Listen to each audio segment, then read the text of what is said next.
Don't bring out your wrestlers. All right. We are officially live on Twitch. We're live on YouTube. It's time to get going. You're tired, you're poor, you're wrestlers. That's right. You're huddled wrestlers. Hello, everybody, and welcome to another edition of Magic Mics, proudly sponsored by our Patreon supporters and CoolStuffInc.com, where you can find cool stuff in stock every day. I am Evan Irwin, and we get started each week as we do by saying hello to my two co-hosts, Aaron Campbell. Konnichiwa. Ruben Bressler. Konnichiwa is good. That's a good. I mean, everybody's back from Japan, but you know what? Konnichiwa, everyone. Yeah. Konnichi you, konnichi them, konnichiwa. All right. Shalom, chevre. The Hechma. You gotta protect the Hechma. The Hagon. Yeah. I'm on Cation and Hebrew, both phlegm-based languages. Phlegm-based. That's very powerful. Flamboyant. Yeah. All right. So we're getting started here, and we do each week by talking about our giveaway. We're gonna do a giveaway, and I will try my best to actually remember it before we try to close out the show, so we can announce the winner. But this week, Commander 2017 is coming up, and the Kitty Cat Parade is a thing that exists, and we would like for you to take the Kitty Cat Parade and just lead that sucker on. We're giving away a Commander 2017 Cat Tribal deck. Ooh. The link is right now going to the chats of both Twitch and YouTube. And, you know, I think if there's any Commander 2017 deck I would want to win, it would be that one. The cat one. I'm hoping that there's, like we were talking about in our top 10, they haven't printed Savannah Lions in a while. I'm hoping there's a new Commander Savannah Lions in that commander, in the cat commander. That would be very, very nice. Yeah, there were some people in our YouTube comments. Also, shout out to the YouTube comments. Our comments have been great lately, and people Aaron have been... Campbell, shout out to the YouTube comments. Wow. Quote, 2017. 2017. People have been very passionate about our choices. We just did our top 10 white cards the other day, and somebody in the comments had mentioned a Savannah Lions reprint. And yeah, I think it's time for one. I think we can handle it. Man, I want the old artwork back. I want the old artwork somehow in foil. It wouldn't be foil in the Commander deck, but I want it somehow in foil. Well, the Dominaria set's coming out, so theoretically we could get a return to Savannah Lions from Dominaria. Oh, that would be so good. That would be so Invocation good. Savannah Lions. Oh my god. Invocation Savannah Lions. This better be, Dominaria better be this thing where, like, we're going back through the, the halls of history and we're seeing the greatest things that happened, and another kind of, not quite all the way to Time Spiral, but you can give us a nostalgia set and not go too far. Yeah. Sure. I think so. Anyway, so we're going to give away a Cat Tribal Commander deck, link in the chats. But first, the first pick for this week is the Pro Tour. Yeah, absolutely. The Pro Tour happened. Congratulations to Paulo Vitor Dama de Rosa for coming back after down 2 games, mull to 5, game 3, like... Wow, the boy! I mean, a lot of mulligans. Just clawing back, just clawing. I mean, he was as down as you could get in the quarters to go back and win the Pro Tour. That was amazing. Yeah, yeah. PV. The last word last week in your finisher was Paulo Vitor Damo de Rosa, as said by Rich Hagon, which I assume he also said Paulo Vitor Damo. When he gets super excited, it's so good. He just starts chewing the scenery, and he can't stop, and it's great, and I love it. But yeah, it's the thing that PV did, it was his 12th top 8. Like, that's an absurd number. Yeah. He's in that conversation of people that can get into the Hall of Fame twice. Yeah. After we joked about it last week. Absolutely. Well, now he's actually in that conversation. He's got 6 Pro Tour top 8s twice. So yeah, I mean, Paulo just did it. He just ran the table, played perfectly. I gotta say, I know I'm a red mage, but there's some mono red mirrors that are kind of boring. Mm-hmm. The Ramunap red mirror is super interesting, I think. There's so many decisions, so many little tiny things that you can do, so many ways, and you even saw it with Paulo. He had to set himself up for certain top decks. He had to be the only way I win this game is if there's damage on top of my deck. And he would put himself in a situation, and he'd rip it, and it was great, and I loved it. There were just a bunch of Craig Jones moments, exactly. Yeah, I just love the deck so much. It's just so interesting, and there's so many layers to it. And of course, PV is a master, and kudos to him. Congratulations. It was a cool Pro Tour. Cool Pro Tour to watch. There were two moments specifically involving his victory that I really enjoyed. The first is after he won. I like that the first thing he did was D-sideboard. Now, here's the thing. Everybody else is flipping out, and he's just like... We could definitely have... Also, it would be a really good, aptly named Red Zone, because it's about a red deck. But we could have a Red Zone about what do you do after you win a Pro Tour. On the one hand, do you just like hand the ball to the referee, Barry Sanders style, I've been here before? Or do you want somebody who celebrates and is wild out and is like, well, yes, you remember when Ari Lax won and he got excited and he got lambasted for it and people were like it was too much. He should have kept it in a little bit. And it does want to seem see my champions be excited to win. That's what I am.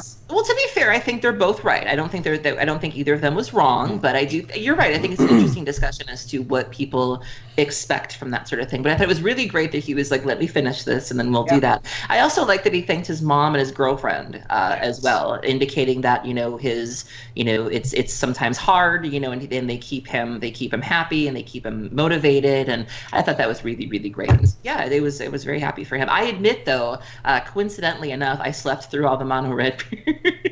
Not purposely. I had a really big dinner and I took a nap and I happened to wake up just as Sam Pardee was facing off against the zombies guy and I was like, sweet, perfect timing. And then once that match was over, I was like, I'm suddenly feeling kind of tired. I'm going to go back to bed. And so I went back to sleep and woke up in the morning. Sam Pardee made the finals. Sam had the green-black kind of mid-rangey kind of deck. Black Restrictor. Yeah. Which a lot of those cards match up. Some of those cards match up pretty well. Well, it was interesting because he said that he was actually kind of dreading facing the zombies player. Like he felt like his zombies matchup wasn't good, and so there were people who went into that matchup thinking that he was not favored, and he ended up winning that one. Right. And those were very, very close games. The zombie guy got mana screwed a little bit, but he held up well. I was rooting for Sam, obviously, and I think all the matches were really enjoyable to watch. Yeah. It was super sweet, and it's weird because in terms of like what I would want my champion to be doing is flipping out, right? Magic for me is an experience, and it's about the emotion and the thrill, and you just got to like one of the highest echelons that you can, barring a world championship win, which is weirdly more subdued because there's less people, but okay, fine. Yeah, but like, but at the same time, while I want them to flip out, I also want like the classy trophy, right? Like, I want some fist pump. Like, yeah. I want a little bit of emotion. You know what I mean? Like it's not overboard when Kirk Gibson's pumping his arm as he's rounding the bases after he hits the home run. You two won't get that reference, but maybe 3 people in the audience will. But it's like have a little bit of a yes, we did it. Like jump in the air and 80s montage freeze frame kind of action would be nice. You don't have to like totally cold shoulder it. Like Paulo, I get it. It's like I said, Barry Sanders scored more touchdowns than anybody. All he ever did was hand the ball to the referee. He never cheered. He never did anything. I've been here before. Paulo's been there before. I get that. But, like, something. Give me something. Especially, and I touched a little bit on this about last week, because he's from Brazil, right? Brazilian gaming, Brazilian Magic is known for their passion and drive and excitement. And to have Paulo be this, like, totally cool customer is sort of weird in some way. Like, I'm not accusing him of anything, and I'm not saying it's bad, because I think it's great what Paulo did, and if that's his personality, that's his personality. But just for me personally, I'm totally on the Ari Lax, side of things, where I want my champions to be excited that they won the thing that they're great at. I want to see them, flipping out a little bit personally because, again, you're watching this. It's the culmination. It's what it's the apex of the event. Yada yada yada. However, there was he also commented he didn't want to celebrate in front of a friend who just lost, and he was playing against somebody that he knew pretty well in the finals, Sam Pardee. Sure. And so he didn't want to rub it in Sam's face, and that's what he quoted when it was asked about on Twitter, which I think is a super class act. And so, you know what? I'm okay being wrong. Like, that's cool. I'm happy to be wrong, and Paulo's right. It's just that's still what I would rather see. You know what I mean? Sure, and that's fine. It's obviously his prerogative, and that's great. Paulo Vitor is an amazing player. 6 of the 8 decks were red.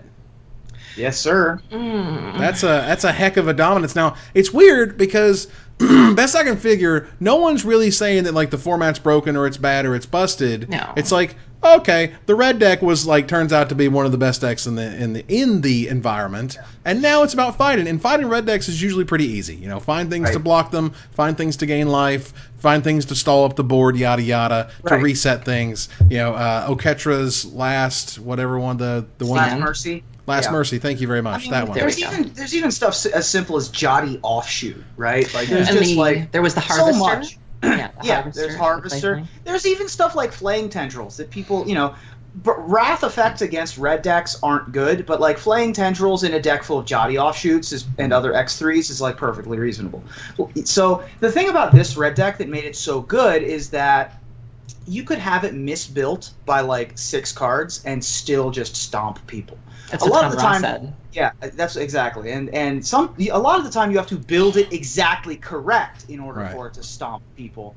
This time you didn't need to be exactly correct in order to get to the top 8, which I thought was kind of interesting. You know, in the future, once you know further Grand Prix start happening, Grand Prix Minneapolis this weekend, Grand Prix Denver later in the month, people are going to start figuring out the correct way to fight against this red deck. Mm-hmm. I certainly think that the lack of Ishkana anywhere in anyone's deck was a contributing factor. Yeah. It is so hard for the red decks to deal with Ishkana. Yeah, it's basically game over at that point almost. Like, and Sam Party had Verdurous Gearhulks as his 5-drop, which helped you against, you know, the other decks, I guess. But... And those did work for him in the finals, specifically against the zombie player. Like, there was one game where he had his back up against the wall and was doing nothing but chaining Gearhulks, where it was like, I don't have any of my flashy Delirium stuff. I'm just going to give you 2 8/8 Tramplers. Like, what do you got? And it was like, those cards did work. And I think that the Black Hour, the exile target creature, is going to have to start picking up and play to deal with the Hazarets at the top. But in any case, I think that there are ways to answer it. There are solutions in the format, and the fact that no one is like, oh, something needs to get banned. Earthshaker Kenra needs to be banned from Standard because 6 of the top 8. No, the format's not ruined. I think everybody just sort of recognizes that was the deck for the weekend. Sometimes there are decks for the weekend, and that they have to move forward from now. The thing I'm upset about is that the deck shouldn't be called Ramunap Red. I think that's stupid. I think it should be called Hazared. Wow, come on. Well, you're trying to get too clever. You're trying to get too clever. Better than puns? How dare you? Yeah. In that Twitch, instance. Settle this for us. Twitch and YouTube settle this for us. Let us know if you like alliteration or puns. You can only be on one team, so which is it? Team alliteration, hashtag team alliteration. Seeing some A+ in the chat. Or hashtag team wrong. Okay. Got it. Now, speaking of Hazaret, Ruben, can you tell us about a $20,000 mistake? Oh, no. Do I really have to tell you about a $20,000? It leads to a pretty great moment, however. It does lead to a pretty great moment. So, among the players who made the top 8 was, God, I forget his name off the top of my head. What's his name? Yams. How is this not in the notes? We're not. You know what? Sometimes you can't note everything, and there's stuff, and I'm not sure. Real quick, I forget his name. And I'm looking it up right now. I think is his name. Yam Wing Chun. There we go. Yam Wing Chun. Thank you. Yep. Was playing against Paulo Vitor Damo de Rosa in the top 8, which set the record for most names in one top 8 match. And he had a Hazaret on the board with Paulo Vitor at 11 life, and he had an Incendiary Flow in his hand. Then he top-decked an Incendiary Flow for the turn. Both Incendiary Flows deal 3 damage. The Hazaret could have attacked for 5. 5 plus 3 plus 3 is 11, which would have defeated Paulo and moved him on to the next round of competition. Unfortunately, Incendiary Flow is a sorcery, and Mr. Chun entered his attack step. With 2 cards in his hand. With 2 cards in his hand, meaning his Hazaret could not attack. Or he would have to discard one of his Incendiary Flows to the Hazaret ability to attack. Which wasn't enough damage. 2 damage.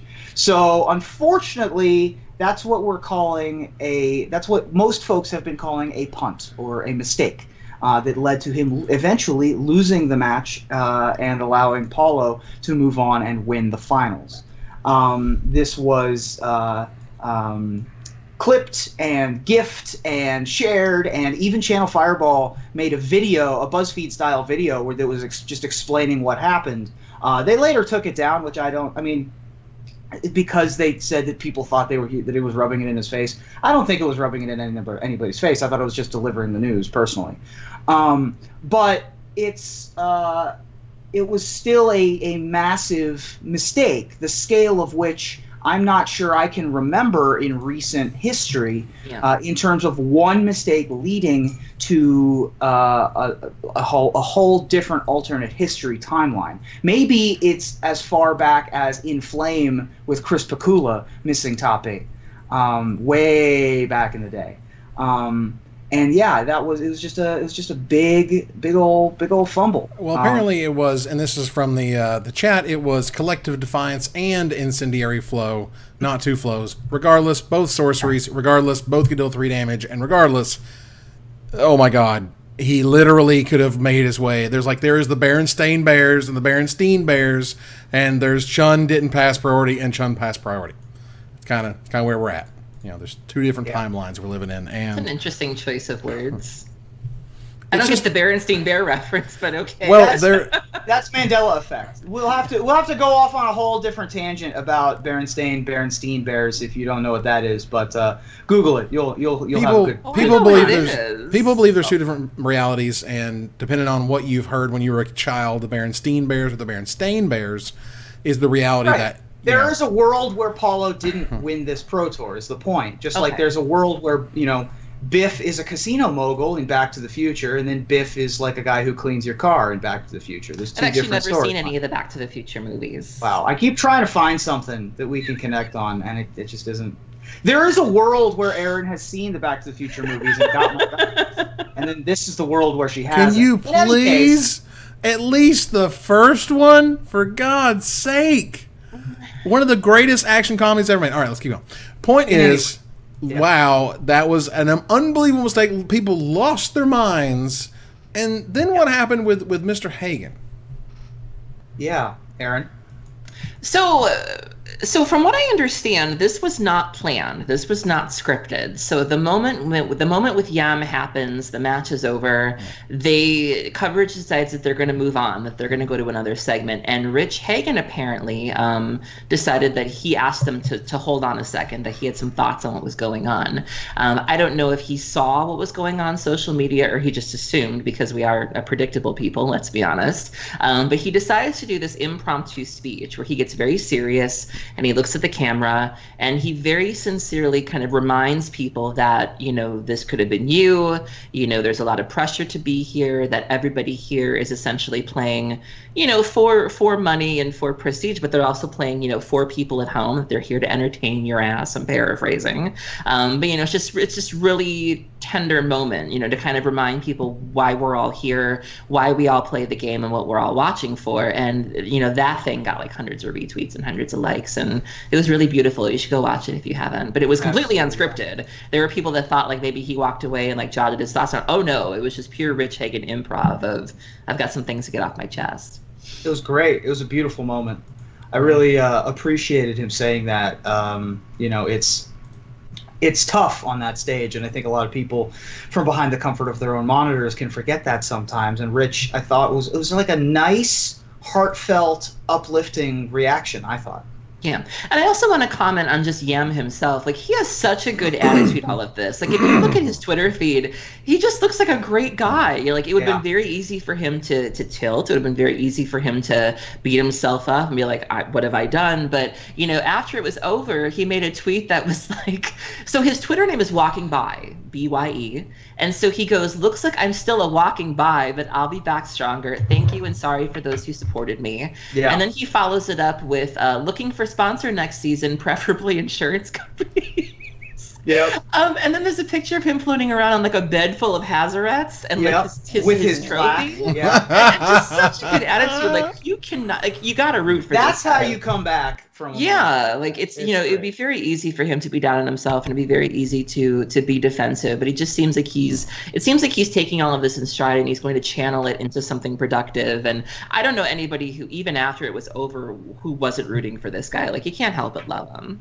Yeah, I mean, you can't help but feel, I mean, it's one thing, like, you know, when you're in Friday Night Magic or whatever, or you're at the pre-release and you just missed it, or you just said go and you shouldn't have, and you feel super bad and you gave away the win, but like, this is the Mount Everest of those feelings, like, and to be able to turn that into a positive, both with Rich and with himself, I think was amazing. I just noticed his Twitter bio as well, where it says professional buy delivery service at Magic tournaments, recently expanded services to Pro Tour. I love him. I want him to be my new best friend. That is amazing. We are currently, well, we wanted to go over our bracket for the Pro Tour. I don't believe we've actually been able to figure out how much each of our selected teams, how many points they made in the Pro Tour. Right. So if anyone in the chat is able to help me with this, what I need from y'all is how many points did Team Lingering Souls get at Pro Tour Hour of Devastation? Right. How many did MTG Bet Card get? And how many did Musashi get? Now, we know Musashi ultimately won the team series with Genesis in second place, right? We're aware of that. But I don't have I couldn't find the totals in the pre-show of all of that, of what the teams earned at the Pro Tour. Mm-hmm. But what we have right now are our players. My team of Huey Jensen, Teruya Kakume, and Josh Utter-Layton earned 30 points, and 27 points respectively. Teruya and Huey, I think, were 51 and 52. Back-to-back, which is kind of a bad beat for them in terms of finishing. But Aaron's picks of Ray Perez Jr., Eduardo Sajalik, and Martin Muller received 0, 19, and 27, as Ray Perez didn't end up coming to this Pro Tour. I thought you had a fourth in case Ray Perez wasn't going to be at the Pro Tour. I thought we had a backup. I don't remember, but I remember commenting that I was worried that Ray wasn't invited, and that's still something that really bothers me. This whole team thing of, like, you know, there's nothing more awkward than seeing those team photos that happen during commercials, and then the asterisks that say half these guys aren't even here yet. Like, that's so bad. Yeah. Wizards has to do something about that. Like, you can't root for a team when most of them don't show up. That's weird. Yeah. That needs to stop. It doesn't make any sense. Can I just say, though, that Martin Muller, I happen to have a lot of gay men who follow me, and of course they do. It's glorious. And gay Twitter was living for Martin Muller. Let me just say, like, you've heard of the game Dream Daddy? He was their Dream Daddy. Like, it was, wow. It was great to watch, and I was like, you go, like, you enjoy yourselves. It was great. You do you, Martin. You do you, buddy. And then Evan's team of Li Shi-chan, Shota Yasuoka, and Seth Manfield earned him 30 points, 9 points, and 36 points for Seth Manfield. So he got the only one who made the top 8 of our 9 picks. Shota, unfortunately, also almost didn't show up for this Pro Tour, failing to make day 2. And I'm down like 15 points or whatever now. As a result, yeah. I heard that Bent Card did well. Like, I seem to recall there being Bent Card did well. Yeah, so and then Musashi ended up winning the whole thing. I don't know how Lingering Souls did. But that's where we stand with our picks. So I'm either willing to take either first, second, or third. I mean, honestly, Bent Card, I think, had the best Pro Tour of our teams, so Aaron wins on that front. Of individual players, Seth Manfield, of the 9 picks we made, had the best finish at the Pro Tour, and I have the best average points, it looks like, with my 3 picks altogether. So I don't particularly care who wins this one. I don't need to go back to back to back. I already have proven that I'm the draft master. Okay, so it appears that we have found some information. Team Lingering Souls had 74 points at the end of Pro Tour Amonkhet. At the end of Pro Tour Amonkhet. Yes. Thank you, Mr. Lu Bu Fu. But that's at the end of... Oh, at the end of Amonkhet. After the end, at the end of Pro Tour Amonkhet. Oh, wait a minute. So how many did they have at the end of Pro Tour Hour? Well, we have that because we have that leaderboard. That leaderboard is correct and updated. And Okay. I will link that to you right there. All right. So either way, while Ruben looks up things and stuff, and I'll show you where I got that original information as well, so you can have it. We need to keep on keeping on as we do here. We have to talk about Chris Pikula not making the Pro Tour Hall of Fame. He got Did you hear the conspiracy theory? Well, hold on. We'll get there. First of all, Chris Pikula, this was his last chance without having to go through like rigmarole or whatever to get back into the actual ballot itself, where he could get, if he got 60% of the vote, then he would make it to the Pro Tour Hall of Fame. At this time versus last year, I think Wizards employees themselves were a lot more vocal about, you know, supporting Chris and wanting this to be a thing and so on and so forth. There even became a point where it was like, you know, well, if Wizards wants him in so bad, why don't you just, you know, why don't the Wizards just put him in, whatever, which is something they should consider for what it's worth. But anyway, the point is the threshold until this year was 40% of the vote. If you got at least 40% of the vote, then you would make your way into it. And Chris didn't get there last year. This year, he actually got where he needed to be last year. He got 41.08% of the vote. He got 99 votes. That was not enough for this year, but it was enough for last year. So the daggers are non-stop here. Like, and it just kind of brings us back to this thing of like, yeah, there's a selection committee, but this is Wizards' sandbox. This is their playground. They can have whoever they want in this thing. And if you think that Chris was so integral, which I think he was, I mean, I voted for him. I've voted for him for years now. If you think he was so integral to how important it was for, you know, Wizards and other tournament organizers to clean up their act, I mean, for God's sakes, there weren't even deck red sheets back in the day. And he was like, hey, we should do this because you're just asking for people to cheat everybody.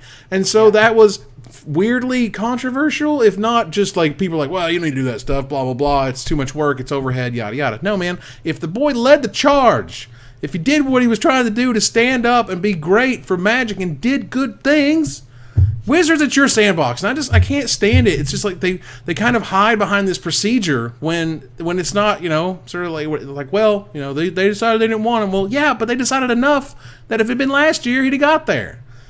Well, there are also some people, I had heard some rumblings that there were people who felt like because Wizards was so vocal in endorsing him, that turned some people off who ended up not voting for him. I don't know how true that is, but that was something I heard being thrown around Twitter in the days after the Pro Tour. I mean, if that is really something that actually affected your vote, that makes me sad. That makes me sad, and it's weird that you have a vote and that you are, and that, God forbid, Wizards actually be behind someone because of what they did for the game, not just let's compare stats and let's have the highest stat person there. Otherwise, just make it a formula, and whenever they cross the magical thresholds, then then they're Pro Tour Hall of Famers. Like, that's all you need to do.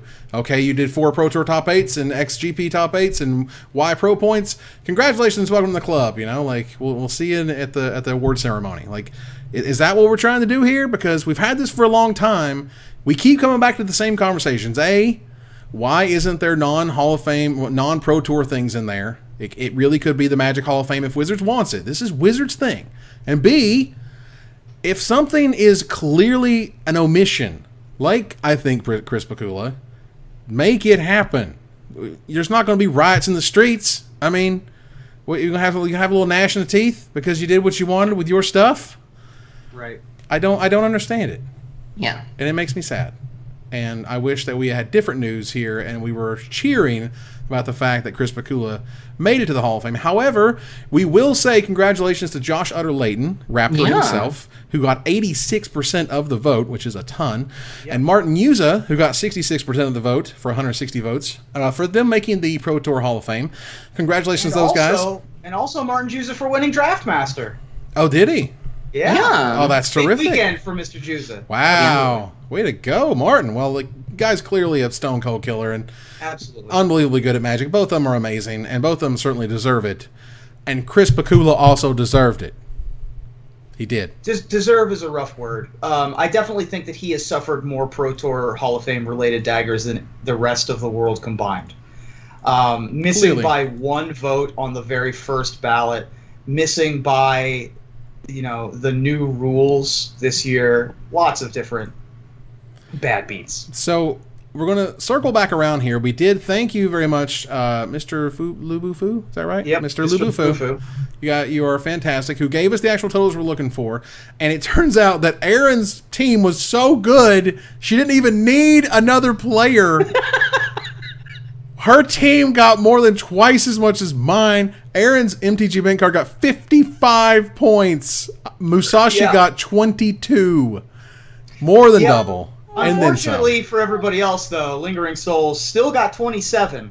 I got 30, 30, 27, 27 for a total of 114. Nice. Slow and steady wins the race. Erin's team of 0, 19, 27, and 55 got 101, and then Evan rounding out the leaderboard, even though he had the player with the top 8, 97 points. Wow. So I win again. Surprise, surprise. Wow, that's such a dagger. What is it they say? Even a stopwatch is right twice a day? Even a stopped watch, even a broken watch is right every single time. Even a blind squirrel can find a nut. You know what I'm saying? All right. No. Hey, every once in a while it happens. Okay, No. so all right. So for those who've tuned in and those who are curious about the title of the show, we are to that part of the show. We are to that part. Wow. It Wow. takes two to make a thing go right. So yeah, so All right. go ahead. All right, so let me set the stage, all right? So a couple months ago, and we talked about it on the show. A couple months ago, Oliver 2 said a thing disparaging people about their gameplay or game day playmats, and I said you should set a better example.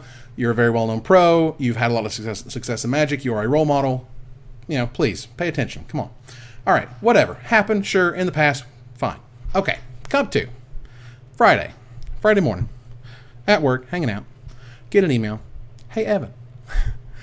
My buddy, who did not want to go to, let's see, I'll read it here. Hey, Evan, I just want to let you know that my friend is playing in his first Pro Tour right now and was too embarrassed to take his Game Day Champion mat to the PT, partially due to Oliver's comments. He eliminated Oliver from day 2 in round 6. Cheers. To which I said, first of all, I began laughing quite heartily. That was at the very beginning of this. This began as a humorous comeuppance of what happens to hubris, if you will. And so, which I went to Twitter and I said, today's lesson, stay humble. And I attached the email that I got because I thought it was very funny. And, clearly a little schadenfreude. Okay, sure, whatever. And the internet then exploded. And this is the most popular tweet I've ever done with 700 likes, 701, 141 retweets as of this writing, 168 replies, where suddenly I was to the wolves, ladies and gentlemen. And there's a couple of sides to this. So I'm going to tell you about mine. All right, look, first of all, he's a grown man. All right, this whole he's a kid, he's a boy, you're picking on the kid boy thing, I can't handle that. He's fine. He did it. He decided to go after the guys with the Game Day playmats. I didn't care. I wasn't going to go bring that stuff back up, but I found something that basically said, you know what, you kind of picked on the little guy. All right, you kind of made fun of the guy who's not as good at Magic as you are. They're not. The guy, more than likely, the people winning those Game Day playmats are not as good as you are. Okay, congratulations. You don't have to go humiliate them, but when they happen to kind of bring the karma back around, that's sort of a win for those guys. And I want you to think about something, all right? I want you to think about that guy who was ashamed and embarrassed to bring his playmat to that Pro Tour. Think of the months. It's been months. Well over 2 months. Happened in May. In May. This guy was thinking about it the whole time. Made the Pro Tour, thinking about it. Went to the Pro Tour, thinking about it. That's a thing that happens. That is the way that someone in his position, in Oliver's position, can impact the feelings of players. They can do that because they're at the upper echelons. They're at the top of the mountain. You know, you don't have to make fun of the people at the bottom of the mountain. You can just say, hey, I hope you make it up here one day. Keep trying hard, blah, blah, blah. He never said anything about his original tweet, never deleted it, never apologized anything. I didn't see any other pro players joining me when I said, hey, Oliver, maybe you should set a better example. But what I got was I'm suddenly petty, bullying, attacking, whatever, when reality was, I think it's funny, it cracks me up, it brought me some amount of joy when, you know what, sometimes what comes around goes around. And if you're going to throw out the crap, sometimes the crap comes flying back. And that just is what it is. And if everyone wants to be upset at me, that's okay. But at the end of the day, I feel more and I relate more to the guys who love the fact that they won game day and are proud of that and will keep that playmat with them and will enjoy it, and there's nothing wrong with that. And when someone who is up at the upper echelon is going to give them crap about it, and they somehow get there and take them off their pedestal, that's where I'm going to be. I'm going to be like, well, you know what? You shouldn't have done that. And I'm here, and maybe it was a little too sharp-edged. Maybe it was a little piling on. I certainly didn't mean it that way. But at the end of the day, something funny turned into Evan's the bad guy. Ruben, I know you have lots of thoughts about this, so feel free to go from here. I've told my co-hosts that I could literally have they could have stayed home and gone to sleep, and I could have just done an entire show on the evolution of how this took off is fascinating to me. Now, rarely, if ever, have I seen an issue in the Magic community where I could pinpoint every single person that I know's response. I predicted, as soon as I saw X person responds, I would have been like, this is what they're going to say. This is what and I was 100% right every single time, because none of the responses were about your tweet. And I'll get to that. So the first thing is the tweet itself. It was funny, but it was ill-advised. I do think that we can all agree that the inherent irony of what happened to Oliver being defeated by the player who was afraid to bring his game day playmat to the Pro Tour after Oliver made the tweet about players who bring game day playmats to events, that is pure irony, and that's enjoyable, and that's notable. However, I do think you are the wrong vehicle, right? Something can be funny. I write jokes every once in a while that are like, man, if I was a 400-pound overweight dude, this would be a great joke for me to tell on stage. Or if I was a woman, or if I was black, this would be a really good joke. But because I'm a regular old white dude, I can't really tell this joke and get the response I want. I think that you, as the tweeter of this tweet, is the wrong vehicle, because you don't really live in that. You don't live in that Matt Sperling sarcasm. You're more of a Mr. Rogers kind of character. You're not exactly squeaky clean, but you're more of the family-friendly programming. Is that fair to say? I like to think that. Well, I like to think that I focus on positivity, and I try not to crap too much on much of anything.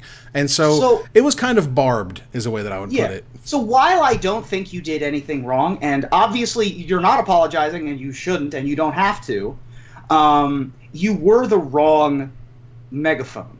Does that make sense? That makes sense. And again, one of those things in retrospect, in hindsight, obviously we're in 2020ville, and it was what it was, and the reactions came, and Helene responded, and I responded, and what I can also understand is me taking it very seriously and it not being like, wow, this is hilarious, because I kind of responded in a very serious manner. But ultimately, I'll tell you what, the way you responded, all you did was say, stay humble. What's wrong? What's the problem there? Well, no, and that's the real thing for me. I'm sorry. Go ahead. No, go ahead. Well, no, hey, just so I can get you correct here on what I meant was, Helene responded, says, yes, but shaming a person for their past mistakes weakens your message. And I said, Oliver expressed no remorse for his previous actions. He's young and needs to know that those actions have consequences like these. That was what I would describe as a very serious response to what ultimately I thought was a funny tweet. But because I was trying to explain myself, it came off like, I'm just, the shame and the bully and the attacks and the bup-a-dup, and that was not really where I was going with that. Sure. I think that, so moving on to other issue. By the way, I think that not deleting your tweet is the smartest thing that you've ever done. I think that deleting the tweet would have made it worse. So leaving it up there and allowing the folks in the chats right now to go look at the tweet for themselves, that's smart, because you said it, and you've now addressed it, and it's out there. I think that that's an important step, because once you delete it, it's like, oops, I very clearly have made a mistake, even if it's like a tacit apology, and that's not what we're doing here. I think that it's important for the issue to be out there, not just because it's an issue worth looking at, and it's and level 0, Oliver's initial thing is worth looking at also. I think that it's a lesson for the future for other people who are planning on using social media. I mean, people are sometimes surprised that people have professional social media folks running their Twitter accounts, and then 6 months later, they wonder why they're losing followers when they say something on social media. So I think that's another layer. At some point during this discussion, people were talking about were messaging cool stuff directly because of your direct involvement with cool stuff, which on the one hand I get, but I don't know your personal relationship with your social media and cool stuff as opposed to you and cool stuff. Sure. So like that's a you problem that you had to address, which is cool, and so like I don't have any opinions on that. But my main crux here, and this is what I wanted to get across, is that it blew up not because the tweet was funny. The tweet was like okay. I mean, the tweet probably deserved like maybe 10 retweets and 30 favorites. Like a pretty good, like a solid jab. You know what I mean? Sure. Like it was a solid joke. There is no world that exists where 700 favorites and 150 retweets is what this deserved.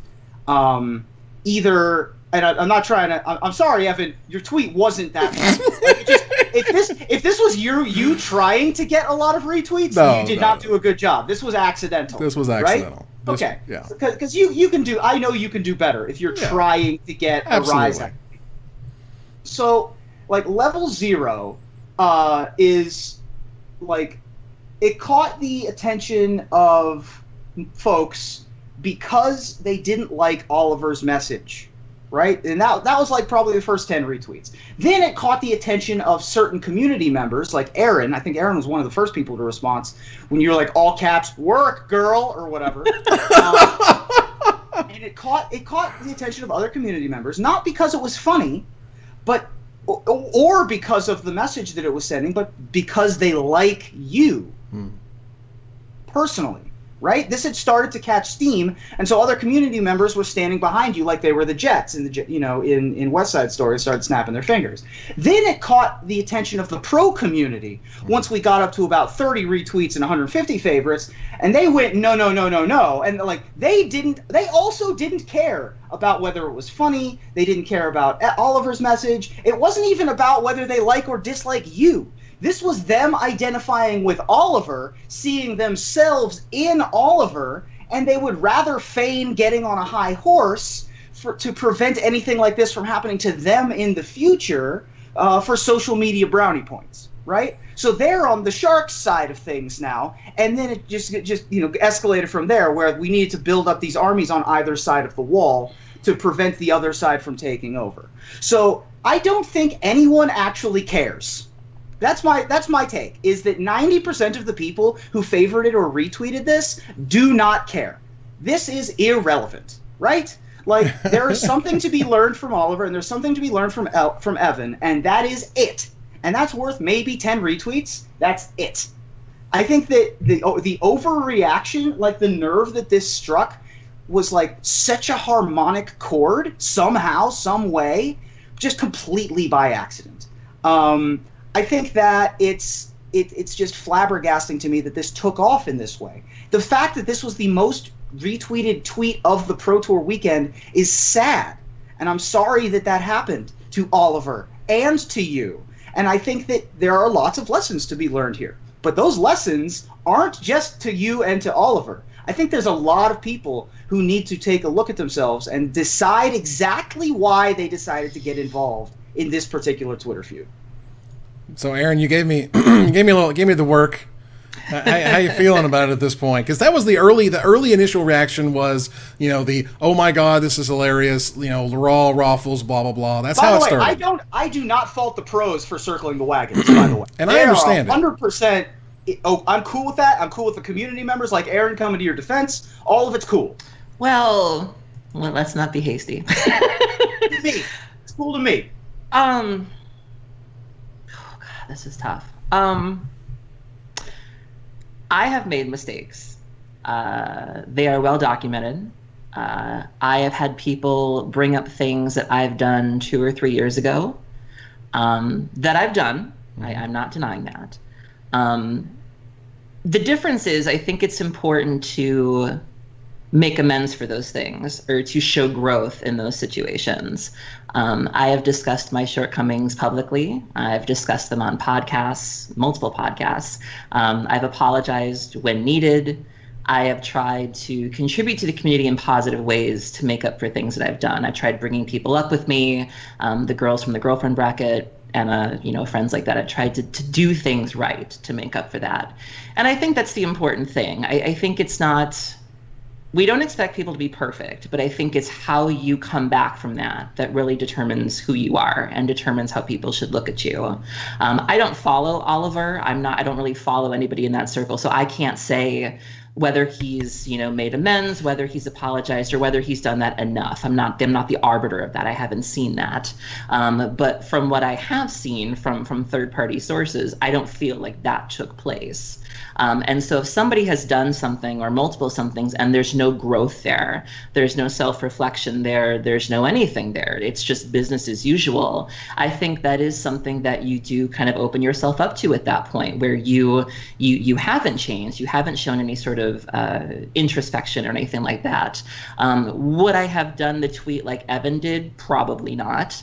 I was like you in the fact that I was entertained by the circumstance, by the idea of the young man who had the issue and then, beat somebody who gave them that issue. It would be no different than, somebody I was mean to 3 years ago, and then they knock me out of a win at GP Columbus or whatever. Ultimately, I have that coming.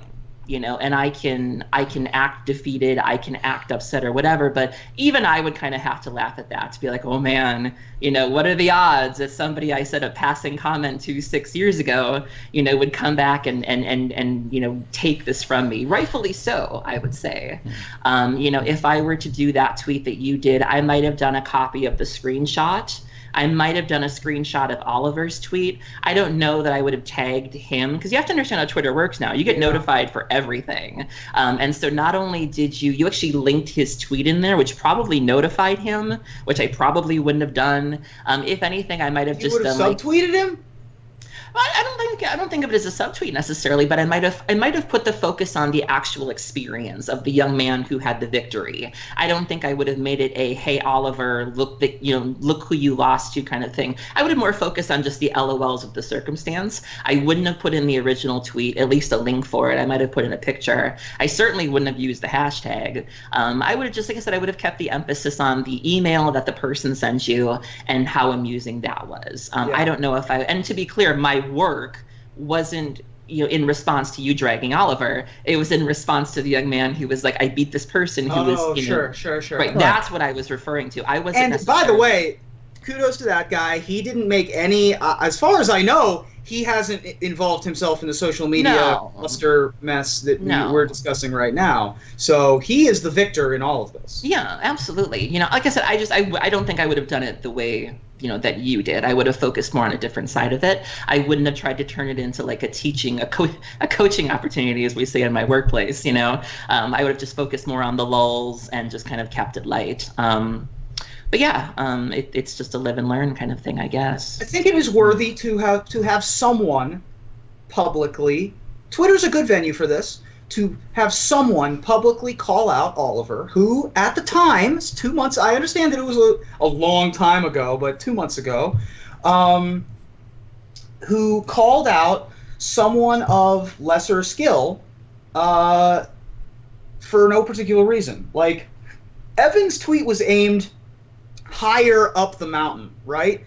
Evan was aiming at someone who's a accomplished accomplished young man, a promising career ahead of him, a very talented Magic player who has a lot of respect and admiration, and also, by the way, was the recipient of the Gamers Helping Gamers scholarship a couple years ago. Nice. Like this is a guy who has a good future ahead of him and a lot of good influences on his life to put him on the right track. But right now, he's a young man who hasn't completed his education yet and doesn't know what happens when you make fun of someone who's lesser than you at something. And he decided that this was the hill he was going to die on, and now you're visiting his hill, right? Mm-hmm. So, like, I think he had it coming. Again, I think you are the wrong guy to do it. I agree. Yeah. Even though you received the email, you're definitely just the wrong audience person. You need Matt Sperling, the guy who's like known for dragging people on Twitter. You need to be like forward, sick of it. This is all you, bro. and then like bumps that spike into him. Yeah, I think that's what made it so jarring, is that there are people I think that could have come from and nobody would have batted an eyelash. But, you know, when people think of you, they think of Mr. Orange. They think of the hello, everybody. And also shout out to that guy who made a supercut of you just saying hello, everybody, because that's a thing. That was amazing. But this is something that we just didn't associate with you. You know, I can sometimes read people. You know, there are just some people that just can't. It would not have been surprising if Aaron tweeted it out. It probably wouldn't have been that surprising if I tweeted it out. But I think, and I mean this in the meanest possible way, people expect more of you. Yeah. Hello. And that's fine. Yeah. And I hold myself to a very high standard, and I agree that, you know, once it was out there, there was there was nothing to do once it was out there. Once it was out there, and there were people who were like, you can delete tweets, and I'm like, well, I'm not trying to hide this. I'm not trying to say I didn't do it. I'm not trying to say I don't own it. Here's the thing, I like to joke about PR nightmares on this show. I was actually the one who told you not to delete it, because if you delete it, you are opening a whole other door of, why did you delete it? Do you regret it? Are you going to apologize? Like, it's just my advice for you, and shout out to Twitter for the mute conversation button, because that is the best feature they have instituted in a long time. My advice to you was mute the conversation, dip back in if you feel like getting involved, because as it's happening, I imagine your notifications were just trash, like just going off, about phones vibrating. Right. I mean, I'm trying to work. I mean, like, come on, guys. And so my advice to you was mute the notifications, so let the conversation happen. If you feel like wading into it and responding to things, you can. Otherwise, just go on with your weekend, and you can choose how you want to approach this. But I think deleting it would have been the worst thing, because I just feel like that's a whole other ball game. And then I feel like at that point you're obligated. Like, if you're not sure you want to respond to it, I think deleting it makes you have to respond to it. Where if you just kind of mute it, you still have the ball in your court of how do I want to deal with this. But I feel like deleting would have made you do something. I mean, in one aspect, when I finally did come back to it, I was like, wow, is that John Finkel, LSP, Huey, and everybody else telling me I'm like the worst? Okay. Second I understand the circle of the wagons. They're all at the Pro Tour. This is their boy. They don't want people to get picked on. I get it. I understand. But like, especially the old guard, especially the guys like Huey and John. Like, they're the elder statesmen. They are going to stand in front of the cap and make sure that the Lions don't hunt the cap, right? Right. But anyway, to not harp on it forever, it happened. I feel like I've explained myself. I wish nothing but the best for Oliver. I hope he takes this and runs with it. I know I've learned some things. I hope he learns some things, and we move on. That's the other thing, is I don't think that anyone is really, like, this is all just noise. There's very little signal. It's all noise. You don't hate Oliver. I don't think Oliver, once he thinks about it for a little while, isn't going to care. I mean, he's still a young man, so it's going to affect him more than people who are old and busted like us. But eventually you get this nihilistic attitude of like, yeah, I got made fun of. Oh well, what's for dinner? Right. I wish Oliver nothing but the best, only because we've come up with so many additional show titles that are plays off his name. So, like, Oliver, if you happen to get married one day, we will announce it on this show and call it 2+2. If you make another mistake, which we will be happy to support you through, we'll call it Monkey See, Monkey 2. We have all sorts of, two as I say, not as I do. I mean, there's if I get in a fight with Oliver next time, we'll call it Goodbye Ruby Tuesday. Oh my God! All right, we gotta move on. Going down the tubes. Let's talk about some fun stuff. All right. Thank you for everybody for your wonderful, kind words and support, and for those who criticize, I understand entirely. Let's move on. So, Hascon, happening in about a month, about 5 weeks from now. They finally unveiled the Hascon promos. I'm going to put them on screen right now. We have 3 promos. We have Sword of Dungeons and Dragons. This is actually an unstable, but they're included. There are so many in-jokes in this card. We'll get to it, but keep going. It's amazing. All right, so let's keep going here. Sword of Dungeons and Dragons is a 3 generic mana mythic. It is an artifact equipment, of course. The equipped creature gets +2/+2 and has protection from rogues and from clerics. Whenever equipped creature deals combat damage to a player, create a 4/4 gold dragon creature token with flying and roll a d20. If you roll a 20, repeat this process. Equip for 2 generic mana. So before we go to the other ones, let's just talk a little bit about Sword of Dungeons and Dragons. Ruben? Yeah, so there are so many. You guys know I'm a big D&D nerd, right? I ran a one-shot for a bunch of my friends on Sunday. I am a huge D&D nerd. So let's run down all the inside jokes that are on Sword of Dungeons and Dragons. All right. First, Sword of Dungeons and Dragons. It's called Sword of blank and blank is a magic meme. Rogue and Cleric is interesting to me. They didn't follow the regular pattern of doing it with colors. I thought they were going to go with multicolored and colorless or something like that. But if they're going to pick two creature types, Rogue and Cleric make the most sense. Those are the two of the most classic D&D classes, alongside things like Bard, Wizard, Druid, Barbarian. Soldier isn't really a thing in D&D, it's fighter. So Rogue and Cleric are archetypes in D&D, and so those sort of fit. And instead of giving it protection from wizards, because like, what do you need protection from wizards for? And also Wizards of the Coast, so having protection from wizards would be like, I don't know. In any case, moving on. The ampersand. The famous D&D ampersand, all right? Most swords, Sword of Feast and Famine, Sword of Body and Mind, etc., have the word "and" in the title. This one has an ampersand in the title. Nice. And an ampersand, I believe, as a watermark. Yeah, that has the official ampersand with the dragon. And an ampersand as the handle of the sword. If you look closely at the handle of the sword, it's the D&D logo, which is the ampersand. The D&D logo is basically a dragon that's built into an ampersand, the and symbol. And so that's built in there, which I think is spectacularly funny. Another in-joke that you got in there is the Morning Star that's built into the sword, the big spiky ball in the back, because the Morning Star is like a very classic D&D weapon. It's just a hilarious thing. And then if we take a look at the token, do we have the token up? I can bring up the token here in just one moment. Go ahead. So I'll describe the token and what's going on here, because I was reading. So what happens on this token is it's a gold 4/4 dragon. And if you look in the background of the dragon, there is text. That is text from the D&D page of the monster manual that describes the ancient gold dragon.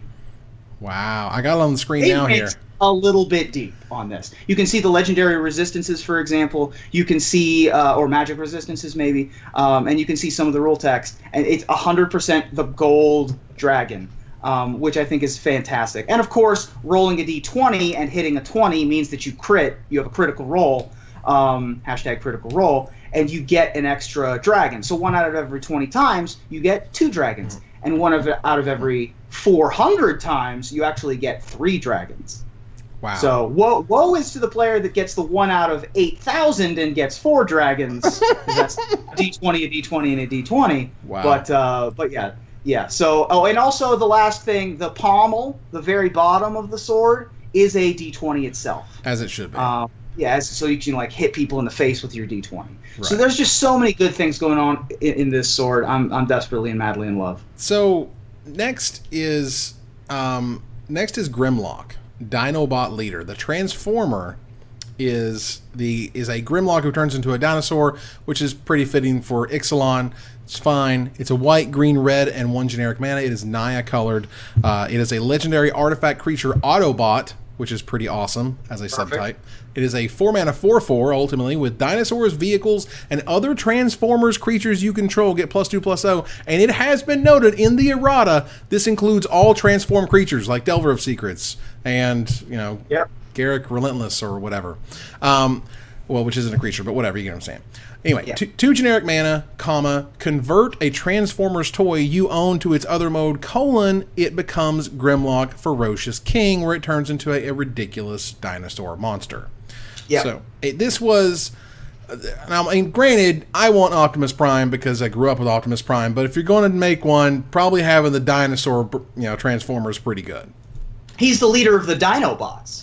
Right. He's like the third party, whereas there's the good guy... Autobots and the bad guy Decepticons. The Dinobots are sort of like the third faction, right? Right. He's much more out for what's his, I protect what's mine kind of deal. Right. A lot more of a chaotic kind of dude. I'm not that familiar with Grimlock and his like dealings with the other Transformers. I just know he exists. Well, what I will do, I'll bring up here on the screen the actual other side which is Grimlock Ferocious King. It is a legendary artifact creature dinosaur. It is an 8/8 with trample, and 2 generic mana. Convert a Transformers toy you own to its other mode. It becomes Grimlock Dinobot Leader. And of course, with amazing flavor text of, why you think Grimlock stupid? Me not stupid. Grimlock smartest Dinobot.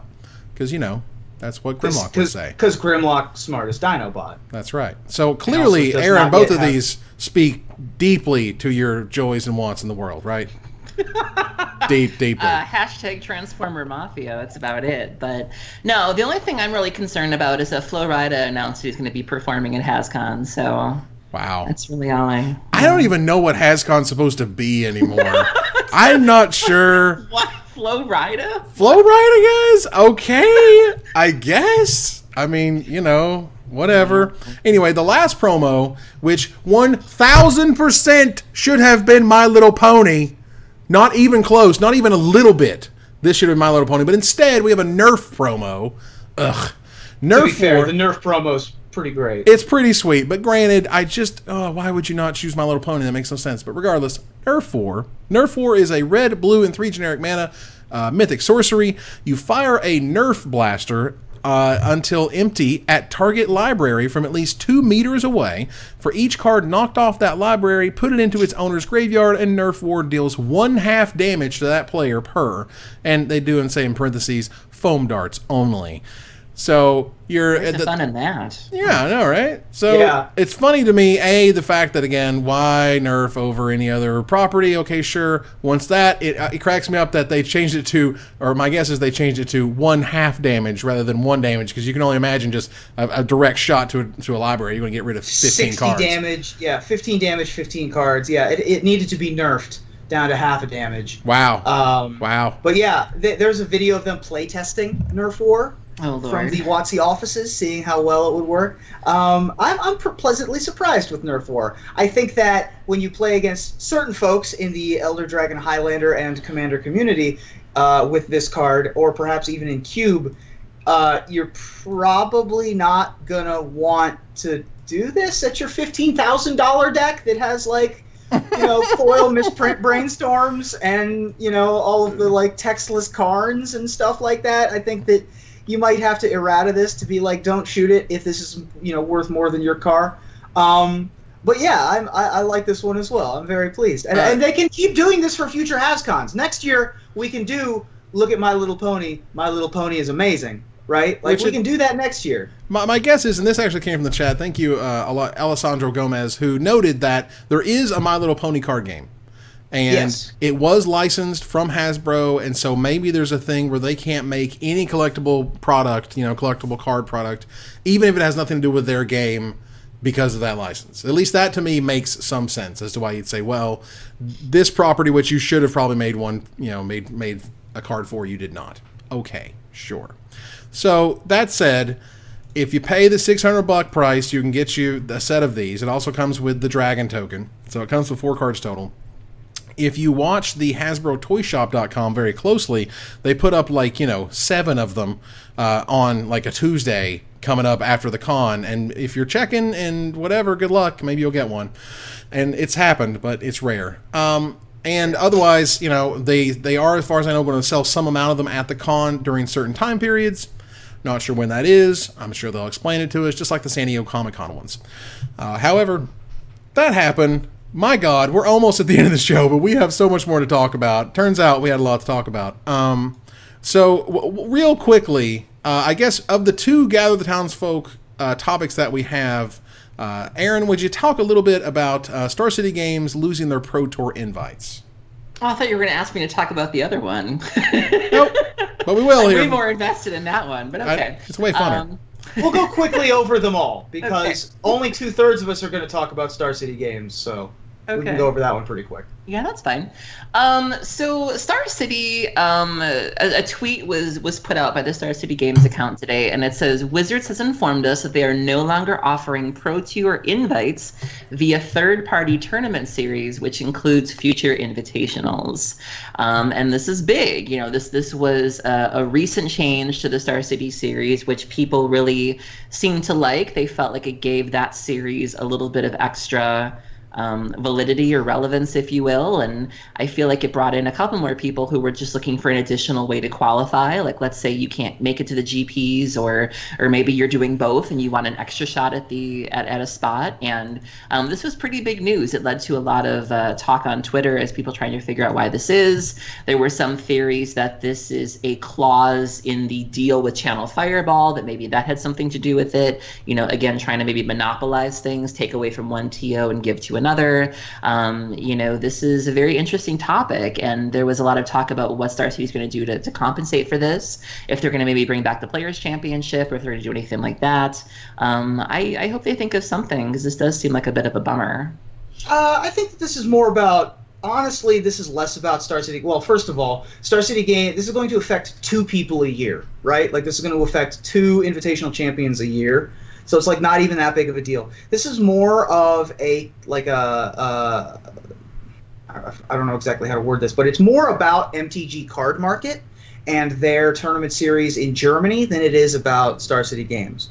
MKM just started running a very big tournament series overseas after being partnered with JK Entertainment, which is a card store over there. They were running like 800-person Modern tournaments, like huge standard events.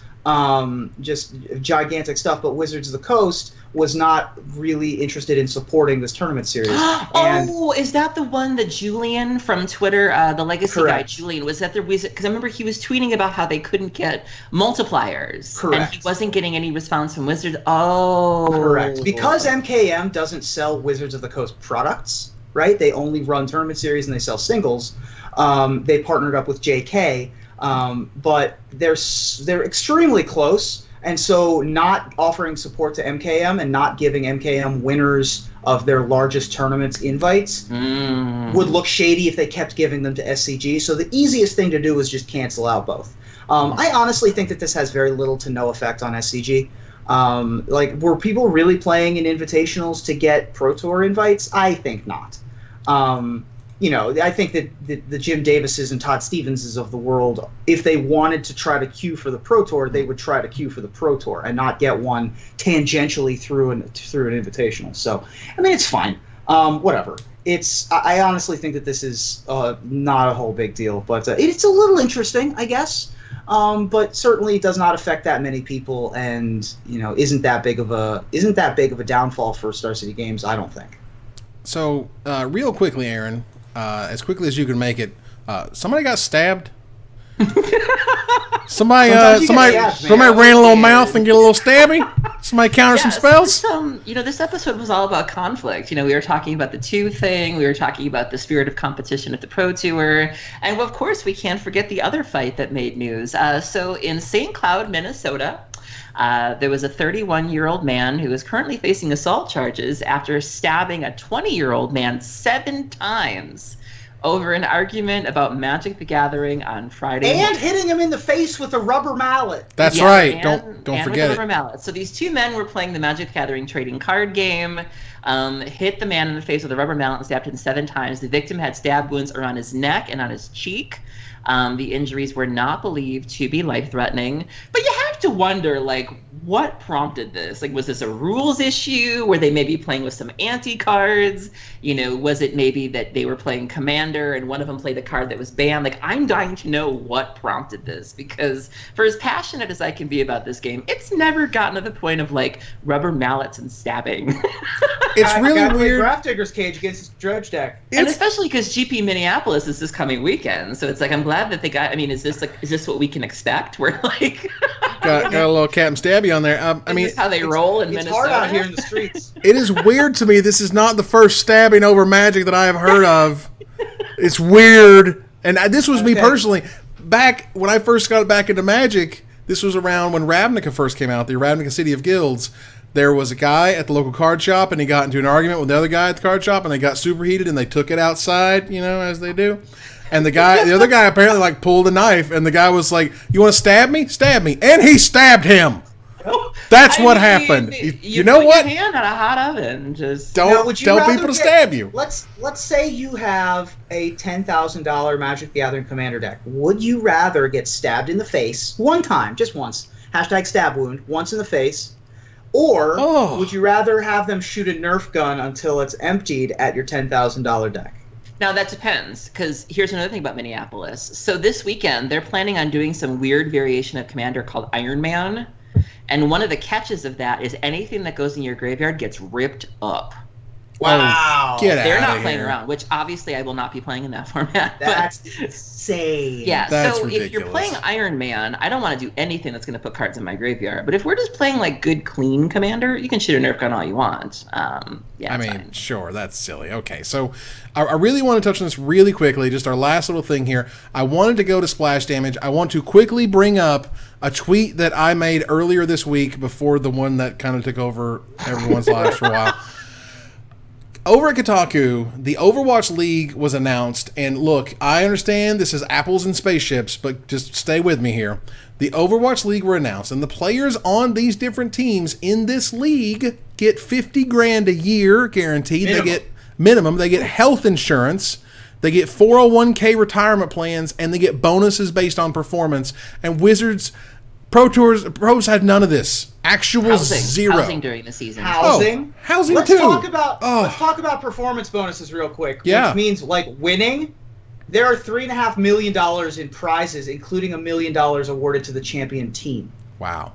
And that's not counting revenue that they get from merchandise or any other side hustles they have going on. Like exactly. if these guys decided that they wanted to make content or if they wanted to stream, that's all other additional income sources. Right, on top of that. These are, and again, the whole point of me pointing it out, and the reason I said that was not because I expect Wizards to go, oh yeah, now we're going to give everybody 50 grand a year or whatever. I'm like, you give these pros who have to dedicate so much of their life, none of this, not even an option to buy insurance, not an option to give her a retirement plan or to, like a stock option thing, or even bonuses. Even the fact that, you know, if you're a platinum pro and you have an amazing season, you get X or Y, or if you do so well at a pro tour, you get this extra thing. Like, they get nothing, actual zero, and you're seeing more and more of this of, like, you know, sort of the actual pro teams. Yes, I know they get more exposure. Yes, I know they get more viewers and money, but not any of this. No, you know, basically you get appearance fees, you'll get some flights, you'll get some hotels if you're at the very, very top, and that's pretty much it. And so, you know, but these guys still have to pay taxes on all this stuff. They still have to rely on probably their parents' insurance. And when they get dropped from their parents' insurance, what are they supposed to do? You know, sometimes the real world will literally drive people away from being a pro Magic player. Yeah, I'm curious to see if this is sustainable. Because Overwatch is popular. It's like super popular. But it will have to become insanely popular for anyone to put an investment into this league sustained over like 5 to 10 years. Like, I'm happy that it's happening, and I think it's super good that, you know, the league is treating its players like actual, you know, employees and people instead of people who are just like, you should be happy to be here. Like, I like the direction, but I want to make sure that Overwatch is actually a property worth investing in. Like, I think it's a good direction, but I'm still a little skeptical to see how it goes. Yeah, I was intrigued by the ending portion. So there was a comment here about it's noted that players won't be restricted by region in any way. So, for example, American teams will be able to hire Korean players, assuming they can provide them with all the aforementioned healthcare options and amenities. You know, we see sometimes in Magic the teams kind of shuffle, where it's like you're ice one day, you're fire the next, you're face, whatever. But just imagine having terms. Like, imagine going, hey, we really like you, come join our team. Am I getting healthcare? What's my apartment look like? Right. What's my food look like? Like, I would love to have those conversations go down of, like, you know, have you seen my tour rider? Like, you need to agree to this before I come on your team. Like, we just don't even have that now. We have just, you know, these gentlemen's agreement where it's like, yeah, I'll come on your team. We'll practice together. It's fine. Like, this is binding, you know? Right. I mean, it's the fact that, again, they're sort of treated like real, actual people who dedicate their lives to a thing. Employees who do jobs for a common goal. Like, you know, they dedicate their lives, they get something out of it, they get guarantees out of it, and man, Magic players just get nothing. You get thrown to the wind, and I hope your writing brings you in enough money, and I hope you stream enough, and I hope you're popular enough, and I hope you don't let yourself get too, you know, worn down with all the travel and blah blah blah. You know, any of this, you know, they're just looking. There's a little Rodney Dangerfield here. You know, they just want a little respect. That's all they want. And you start to see no respect. No respect. Yeah, they're getting no respect, and all they want is a little bit of it. And, you know, you see these other games, obviously, again, bigger, stronger, faster, whatever, in terms of market leadership and viewership and whatever, there's still not, the Pro Tour brought to you by Coca-Cola, and turns out there's Coca-Cola and Sony and everybody else. So I meant to ask you about that. So when I was watching the Pro Tour this weekend, there were commercials for like major brands like deodorant and things of that nature. I don't know anything about that side of things. Is that something that Wizards or Magic had any sort of say to, or was that Twitch? Like, how did that all go down? I didn't see those, what you're talking about. So I don't know if they were embedded within the Twitch stream for Magic and that the sponsors went to Magic, or if they were Twitch commercials. You know what the difference in look, right? No. Like, one of them is like, when a streamer's like, all right, I'm going to go on break, and then clicks a button and runs an ad, that's Twitch running the ad. Okay, As opposed to, like, when you watch an SCG event, and they're like, we'll be right back, and then they run an SCG Tour commercial, that's run through SCG's program. Like, there's a little bit of, like, a black screen before Twitch runs their auto-programming. I don't know the difference. I just know I had never seen real commercials like that before. Like, typically it's for binders and sleeves, and I was seeing ads for, like, deodorant and beer. Right. And it's it looks like I'm getting word from the chat that they were Twitch commercials, not Wizards of the Coast commercials. Right. Okay, it just seemed like a good first step. Well, I mean, first of all, these types of sponsorships, the Pro Tour brought to you by Coca-Cola, like that stuff, A, doesn't happen overnight, B, requires somebody to dedicate themselves, C, requires tons of time and money and perseverance, because you have to create basically this magical presentation that you're going to give to Coca-Cola and explain to them how this is a good fit for everybody and how things are looking up and how you're going to get your ad dollars back and blah, blah, blah. That's how that stuff happens. It takes a long time. As opposed to Twitch, who can just say, we're Twitch, Amazon bought us for $900 million 3 years ago, we'll just run them on whatever channel we got, and one of the channels they ran them on was the Wizards of the Coast Pro Tour. Can you imagine, the Coca-Cola thing is really interesting, because how many times, maybe Jack can feel me on this, how many times have you read an article from a pro who tries to tell you, like, how you should prepare for a GP, and they're like, you should drink water and eat nuts and maybe bring some carrots. Can you imagine if Coca-Cola got that sponsorship? Because that tune would change real quick. It'd be like, you need to drink at least 3 cans a day. Have you tried Coke Zero for your PT testing? I have not yet forgiven Coke for announcing the eventual demise of Coke Zero. They're getting rid of Coke Zero, and I'm very upset about it. I was also amused by the fact that one of the Twitch commercials happened to be for deodorant. That's good. I like that. I appreciate that. Good job. All right, so I have picked a winner for our free Commander Cat Tribal deck. You remembered. I did. Well, thanks to the chat. Congratulations to at Ryan Rose 13 on Twitter, Mr. Ryan Rose, who follows us on Twitter, and that's the way that he won the prize. So contact us on Twitter. I will get you the ability to hit me up privately, and we'll get your address. And whenever the set actually releases, which is at the end of the month, I'll make sure that you get your super cool Cat Tribal deck. So congratulations to Mr. Ryan, which is awesome. And that does bring us to the end of our time here, which means we have to turn the corner to the finisher. Now, Stephen J. Williams, better known to his fans as Boogie2988 on the YouTubes, took a break from his beloved character Francis for his long-planned gastric bypass surgery yesterday, which we have reports now saying that his operation was a success and he's recovering in the hospital. So congratulations on that, Boogie. We here at Magic Mike's all wish you a speedy recovery. That's awesome. Absolutely. But one of our fellow, YouTubians. Passionate king of the nerds, really. Yeah. What he is.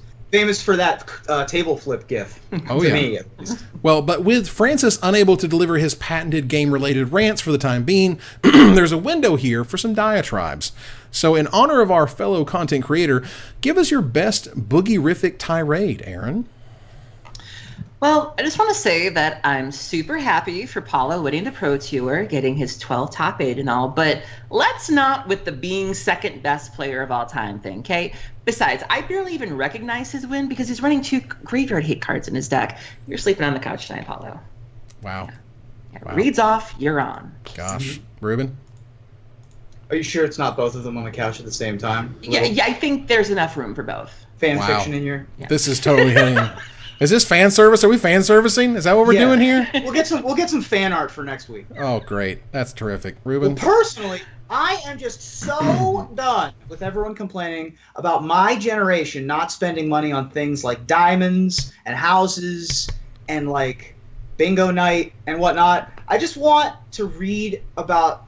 If I wanted to read about the older generations, making fun of folks my age for not appreciating the things that they do, I would just read Paul Rietzel's Twitter. Wow. Throwing the shades. The shade. Cannot see the sun. He can, in fact, I think, take it just fine. Well, look, I'm tired of all these so-called magic personalities tweeting out their stupid hot take opinions every chance to get, especially that Evan Irwin guy. He expressed no remorse for his previous actions and needs to know that those actions have consequences like these. He's also not a young man either. Absolutely. Wow. Thanks. Some people just don't know how to act in polite company. Some people. Wow. But that ends another episode of Magic Mike's. Thank you for joining us here to discuss all things Magic. Thank you, Aaron. Thank you for having me. Thank you, Ruben. Stay humble, Evan. That's what I'll do as we go to our final slide. I want to thank our sponsor, CoolStuffInc.com, my co-hosts Aaron Campbell and Ruben Bressler, you guys for watching, and hope you support us at patreon.com/magicmikes. Visit our website at magicmikespodcast.com that exists thanks to our Patreon supporters, or follow, like, tweet, favorite, share, subscribe, do all the things social that tell people we exist. Catch us online at twitch.tv/magicmikes, on Twitter at magicmikescast, on Reddit at reddit.com/r/magicmikes, on Facebook at facebook.com/magicmikes. Talk to us privately at magicmikespodcast@gmail.com. Follow the audio-only podcast at magicmikespodcast.libsyn.com, or find us on iTunes, or join us here next week, same time, same place, for another episode of Magic Mike's. Good night, everybody.